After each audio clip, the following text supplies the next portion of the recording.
Takže čaute ľudia, vás dnes vítam pri ďalšom videu na mojom kanále a dnes to bude opäť zo serveru Ultra Hardcore. V dnešnom videu si postavíme trasu a môjmu kamarátovi. V druhom diele som staval most, teraz si od toho mostu postavíme k nemu cestu. No a ešte urobíme zo pár vecí v tomto diele. Tento diel bude taký chillový, budú tu aj samozrejme timelapsíky na tú cestu, lebo to by vás asi nebavilo.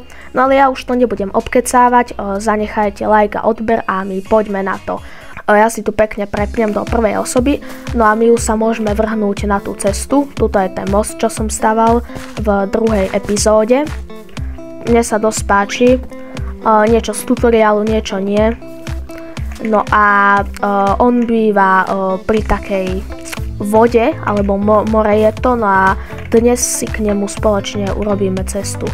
Ja si myslím, že už sa môžeme na to vrhnúť, čiže ako ste už zvyknutí, dáme si timelapsík. No čiže poďme na ten timelapse.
No čiže ľudia, ja už som dostával túto cestu, čo som chcel cez džunglu. Mohli ste si všimnúť, mali sme troška veľké problémy s pillagermi, ale to v tom timelapse moc ani neuvidíte, lebo to bude dosť rýchlené, ale tak stáva sa. No ale ja už vám ukážem túto cestu, čo som postaval, čiže dám si opäť prvú osobu a môžeme sa ísť na to spolu pozrieť. Čiže reálne som tu musel redukovať tie stromy, ale užite si neskutočný pohľad na najkrajšiu cestu na svete.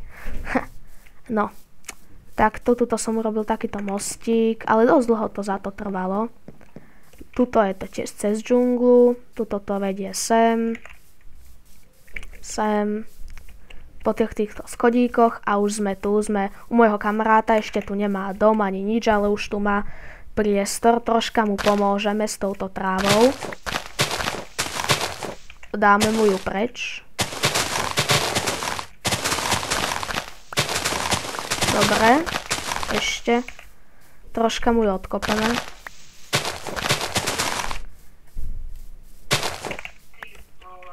No. A ja si myslím, že k dnešnému videjku to je všetko. Také kratšie videjko, ale dúfam, že pobavilo. A ja sa s vami lúčim. Užívajte si prázdniny a čaute.